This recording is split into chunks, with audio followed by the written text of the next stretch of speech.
single day, I'm gonna make something great. That's my way. Every single day, I'm gonna make something great. That's my way. Hi, this is Baron Bullard again with Life in Wrestling. Recently, I stated the facts of suicide, and today I'm gonna delve a little more personal, a little more in depth, talk about myself some. When you talk about suicide, it's a very touchy subject. People's very opinionated. People that never had suicidal thoughts or really deeply affected by suicide would often call the person that committed suicide a coward. Yet they never had these thoughts, and they've never been directly affected by it. In 2004, one of my closest friends growing up had asked me, "Hey, Baron, I haven't talked to you in a while." You know, he'd been away in the military, and I'd been in Nashville. And this day, he asked me to slow down and catch up. I didn't, because I had to rush home from church, get a little bit of sleep, and be up at 1 a.m. to make that 10-hour drive to Nashville, Tennessee. That was the last time I seen my friend, because a couple months later, I get the call he had killed himself. Even with that, I didn't believe in depression. I just figured that was an excuse. And since then, I've even had several friends in the wrestling business committed suicide. Again, I didn't think of nothing much of depression. I figured it was a drug problem. Then May 17th, 2009 happened. My girlfriend at the time told me, "We're pregnant." Now, there's been three things I've ever wanted in my life. I want to be the best father possible. I want to be the best husband possible. And I wanted to provide for my family solely through professional wrestling. I was looking forward to being a father. The girl I was with, she was not looking forward to her body changing and her losing her physique. So she decided she wasn't going to keep our child. And on July 2nd, I was in an abortion clinic.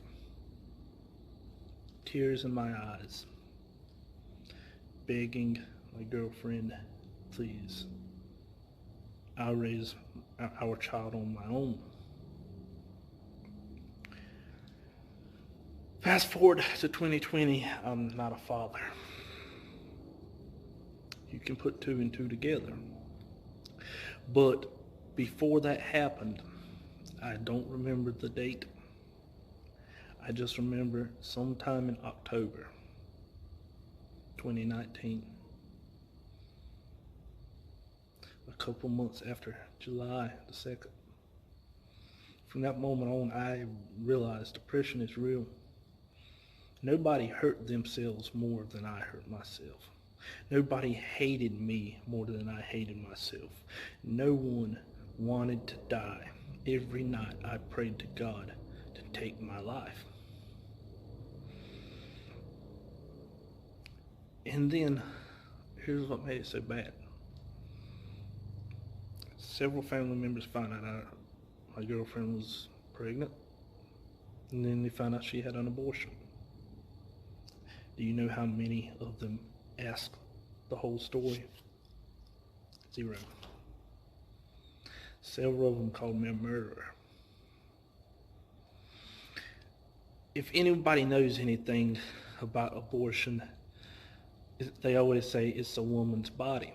And I'm not trying to get in a political debate, but it takes a man and a woman to make that child. So part of that body growing inside the woman's body is part of the man's.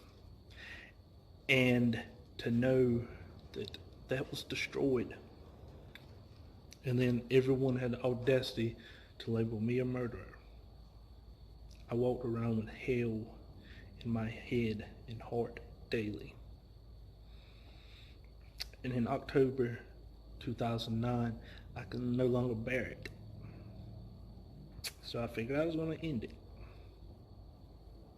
You know, again, no one who ever decides to commit suicide really wants to die. They just want the hell inside to stop. They want the pain to stop.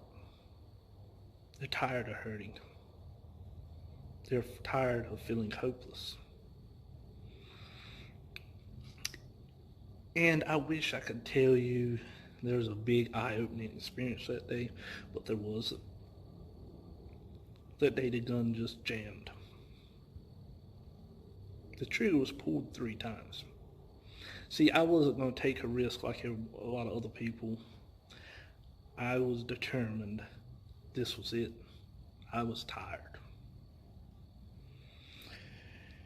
And for years, even after I broke up with this girl and we got back together, and it was hard looking myself in the mirror and say, how can anyone love me when I allowed this girl to kill our child? And yes, since then I've heard people say it wasn't your fault. But in my mind, the question is, could you have done more?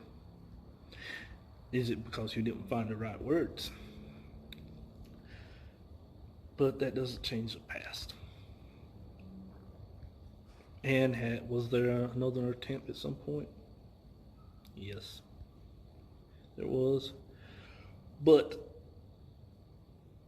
the saving grace happened in Knoxville, Tennessee. See, that October 2009 date was also the last time I drank a sip of alcohol. It wasn't the alcohol that made me want to finish, because I actually started drinking after the failed suicide attempt. So it wasn't the alcohol. And at the end of that night of drinking, I knew I was no longer going to drink anymore, but the depression raged for years. Every now and again, it might still creep back up, you know, saying, hey, you wanted to be a father, you had one shot. But in May 2017, I was in Knoxville. I had just wrestled in Decatur the night before, and we were getting ready to wrestle this day in Knoxville. But the night after the show in Decatur, our hotel room was conveniently beside a bar and an ABC store. And I just went through a breakup with a girl that I was going to marry, or so I thought. I had already planned a big proposal. And I said to myself, I am going to get drunk tonight. It's been too long. And my friend Johnny Smooth, also known by his real name Kadeem Cook, talked me out of drinking that night. And then that Monday morning, that was on a Saturday, Monday morning, Monday night, I was in my bed, crying, asking God to take me. And one simple message resonated in my mind. You can't even kill yourself right. You're a loser. And then that's when I heard another voice. I'm not going to let you die.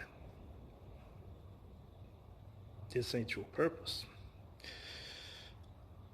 You were meant to do something else. And what I'm telling you, for anybody that's thinking about suicide or battling depression, There's a purpose for your pain. See, you may have already attempted suicide before. You may be thinking about it now. That is because this world has forces against us. I'm not trying to sound too preachy here, but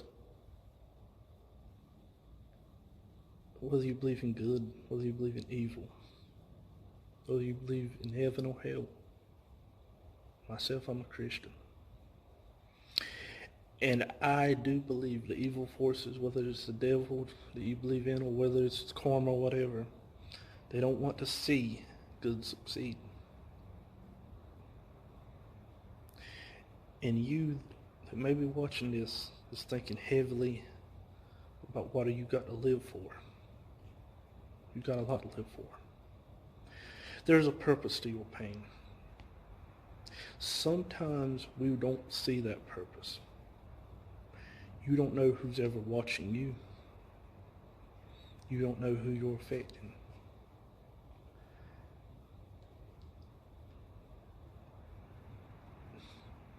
My youngest nephew was born a month before my child was aborted.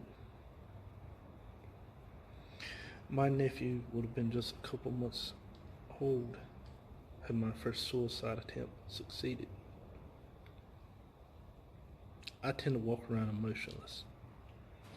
Every time my youngest nephew sees me, he runs up to me and hugs me and says, "I love you, Uncle Baron."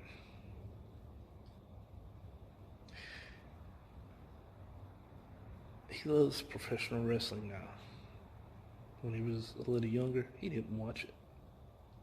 When he went to his first Wrestling with Purpose show, he fell in love with professional wrestling. He's smart. I got a niece now. She's 2 years old. Now, I'm not going to sit here and tell you I know my purpose in life. But I do know I have a purpose. Because sometimes the things we do is leading the way. And oftentimes we don't realize we're leading because we're battling such strong battles, and the people that battle the strongest battles are fighting something that no one else has ever fought before. And they're going through paths that nobody else has ever faced. And when you're doing that, you're leading. And sometimes when you are leading so hard with such battle and such force, you don't have time to look behind you. And if you look behind you, that's who you're leading. So you that's battling daily, you might not see it. Others see it. You're smarter than you think. You're stronger than you feel. And you're braver than you realize. You got a lot of people behind you that loves you and cares for you. You just don't know how big of an influence you are on this world. So what I'm telling you to do, hang in there. It's going to be hard. It's going to be a battle. There's going to be days that you're going to be knocked down and you don't feel like getting back up. But if you look up, you realize there's plenty enough room to get up. You're already down. There's no room to go down much further, but there's plenty of room to get back up. As long as there's more room to get up, there's more chances to succeed. You don't drown until your head's underwater. If you're struggling, you're surviving. If you're surviving, you're succeeding. So here's what I want you to do. There's going to be a number at the end of this video. If you're thinking about suicide, call that number. If you're thinking about suicide and don't want to call the number, you got friends, you got family that love you. You're a leader. You're a survivor. You're someone special. And most importantly, your life matters. So, in case you haven't heard it today, you're beautiful. You're smart. You're strong. You're more than enough. And whatever you're facing, you can handle this. You got this. You won't drown. The flames of oppression won't consume you. And you can handle anything in this world if you have God on your side. Because in the midst of the struggles, you're going to think things are impossible. But they've mispronounced it for years. It's not impossible. It's I'm possible. And you're possible. We can end suicide because you survived every day until today. You just keep surviving, and you got this.